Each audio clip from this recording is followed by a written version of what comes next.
NTR biopic మరో 5 రోజుల్లో release కాబోతుంది. ఈ సినిమా రిలీజ్ దగ్గర పడుతున్న కొద్దీ అప్డేట్స్ వరుసగా వస్తున్నాయి.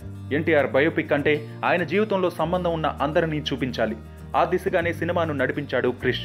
సినిమాలోని అందరి గురించి ఇప్పటి వరకు సమాచారం ఉంది.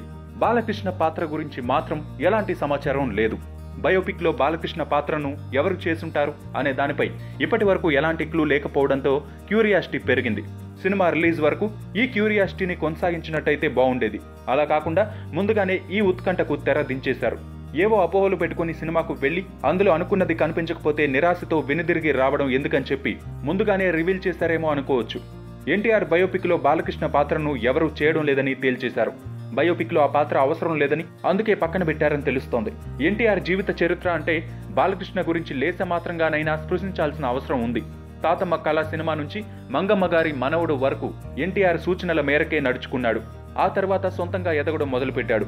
బయోపిక్ లో ఈ పార్ట్ను చూపించకుండా వదిలేస్తే సంపూర్తి అయినట్టు అనిపించదేమో. బాలకృష్ణ అభిమానులు ఈ విషయాన్ని ఎలా జీర్ణించుకుంటారో చూడాలి.